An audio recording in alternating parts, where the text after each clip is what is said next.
इन दोस्तों, स्वागत है आप लोगों का हमारे चैनल टारगेट विथ अजय में। आज की इस वीडियो में हम लोग हिस्ट्री में क्लास नंबर 10 का रिवीजन करने वाले हैं।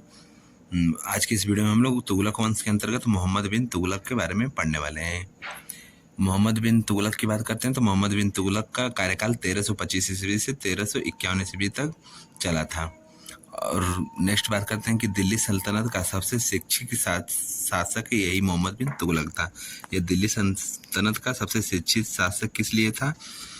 तो उसके समय पे यह जो मोहम्मद बिन तुगलक था, यह अरबी भाषा का भी जानकार था, फारसी भाषा को भी जानता था, मैथ के बारे में भी जानता था, ज्योतिष, दर्शन, इस सब के बारे में इसको अच्छी तरह से जानकारी था। इसलिए इसे दिल्ली सल्तनत का सबसे शिक्षित शासक कहा जाता है।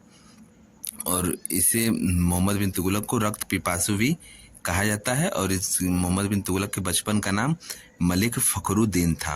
और इनके प्रमुख उपाधियों की बात करते हैं तो उलुग खान, जूना खान, अमीर उल मोमिनीन, जुल्लिलाह मोहम्मद बिन तुगलक के उपाधियों का नाम है। नेक्स्ट हम लोग बात करते हैं कि मोहम्मद बिन तुगलक ने क्या क्या प्रयोग किए थे। तो पहले नंबर पर आता है राजधानी प्रयोग। तो मोहम्मद बिन तुगलक ने अपनी राजधानी को 1327 से 28 ईस्वी के बीच में दिल्ली से दौलताबाद परिवर्तित किया था, जिसका उस समय नाम देवगिरी था। वर्तमान में इसका नाम दौलताबाद के नाम से भी जानते हैं। यह महाराष्ट्र में पड़ता है। और कुतुबाबाद कुतुबुद्दीन फिरोज खिलजी ने दौलताबाद का नाम उस समय दिया था। और नेक्स्ट बात करते हैं कि बर्नी ने अपनी पुस्तक में उल्लेख किया है कि इसने अपनी राजधानी को दिल्ली से दौलताबाद इसलिए किया क्योंकि यह भारत के केंद्र में था, इसलिए इसने इस राजधानी को परिवर्तित किया था। और एल श्रीवास्तव एक लेखक है, इन्होंने अपनी बुक में जिक्र किया कि मंगोल आक्रमण की वजह से इसने अपनी राजधानी को परिवर्तित किया था। और जो कि इसका यह जो प्रयास किया था राजधानी परिवर्तन का, यह इसका असफल प्रयास था।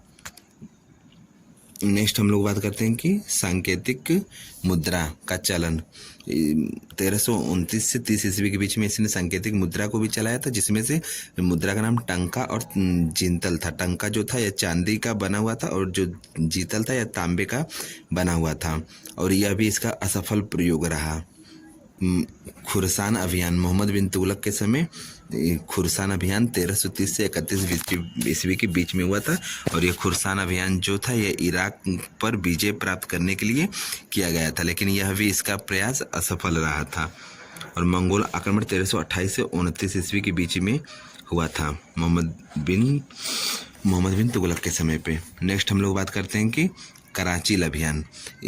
इसके शासन में कराचील अभियान भी हुआ था, 1333 से 37 ईस्वी के बीच में हुआ था।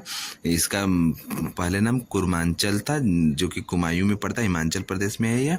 और यह कराचील जो अभियान हुआ था यह चीन पर विजय प्राप्त करने के लिए किया गया था। यह भी इसका अभियान असफल रहा। और नेक्स्ट बात करते हैं कि दोआब में कर पर वृद्धि। दोआब दो नदियों के बीच का जो उपजाऊ भूमि होती है उसे दोआब कहते हैं। और वहाँ पे टैक्स को इसने 50% तक इंक्रीज कर दिया था, इसलिए वहाँ के किसान भी इससे नाराज थे और यह भी इसका प्रयास असफल रहा। और नेक्स्ट बात करते हैं किसानों के लिए अमीर एक कोही की स्थापना किया था, जो कि एक किसानों के लिए एक विभाग था। और यह जो किसान कोही था यह 60 वर्ग मील एरिया में फैला हुआ था और इसमें 70 लाख टंका का खर्च लगा था।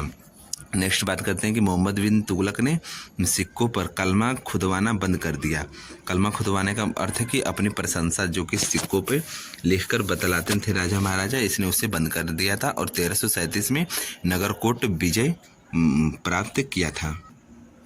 नेक्स्ट हम लोग बात करते हैं 1336 ईस्वी में सिंगोली का युद्ध हुआ था। ये जो सिंगोली का युद्ध था मोहम्मद बिन तुगलक वर्सेज हमीर देव, जो कि मेवाड़ के शासक थे, इनके बीच में हुआ था। और इसमें जीत हमीर देव की हुई थी। और हमीर देव जो हैं इनकी उपाधि विषम घाटी पंचानन भी हमीर देव को कहते हैं। नेक्स्ट हम लोग बात करते हैं कि मोहम्मद बिन तुगलक के समय में इब्न बतूता जो था 1333 ईस्वी में भारत पर यात्रा करते हुए आया था। और यह जो इब्न बतूता था यह मोरक्को के मूर प्रदेश से आया हुआ था। और इसने मोहम्मद बिन तुगलक ने इब्न बतूता मोहम्मद बिन तुगलक ने इसे इब्न बतूता को दिल्ली में काजी बना दिया, जो कि एक न्याय विभाग का प्रमुख होता है।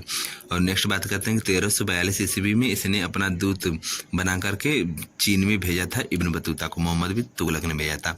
और इब्न बतूता जो था, इसकी पुस्तक नाम किताब उल रहेला है, यह अरबी भाषा में लिखी गई है। नेक्स्ट हम लोग बात करते हैं कि मोहम्मद बिन तुगलक के समय में 1336 ईस्वी में जो विजयनगर साम्राज्य था यह स्वतंत्र हो गया था।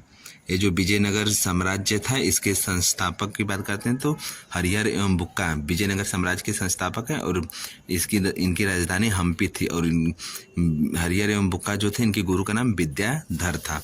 नेक्स्ट बात करते हैं मोहम्मद बिन तुगलक के समय में 1347 में बहमनी वंश की भी स्थापना हुई थी, और इस बहमनी वंश के संस्थापक की बात करते हैं तो हसन गंगू हैं। नेक्स्ट हम लोग बात करते हैं कि मोहम्मद बिन तुगलक के कुछ प्रशासनिक कार्यों की बात करते हैं।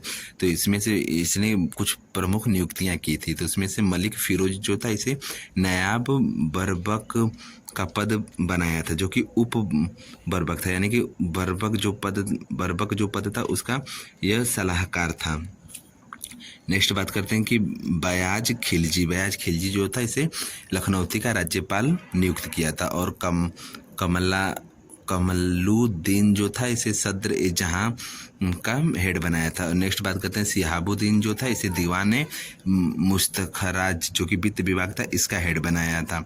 नेक्स्ट बात करते हैं दिल्ली पर पहला सुल्तान जो अजमेर शरीफ गया था, मोहम्मद बिन तुगलक था। नेक्स्ट बात करते हैं कि मोहम्मद बिन तुगलक ने ही होली के उत्सव में भाग लिया था।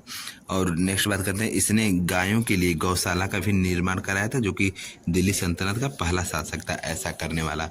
और हम लोग नेक्स्ट बात करते हैं कि मोहम्मद बिन तुगलक ने राज्य के अधिकारियों की नियुक्ति योजना के आधार पर की थी। और मोहम्मद बिन तुगलक के समय पर 22 विद्रोह भी हुए थे। और 1340 ईस्वी में बंगाल में शमसुद्दीन ने अपनी स्वतंत्रता घोषित कर दी थी मोहम्मद बिन तुगलक के समय पे। नेक्स्ट हम लोग बात करते हैं 1350 से 51 ईस्वी में गुजरात में विद्रोह भी हुआ था, इसका नेतृत्व तंघी ने किया था।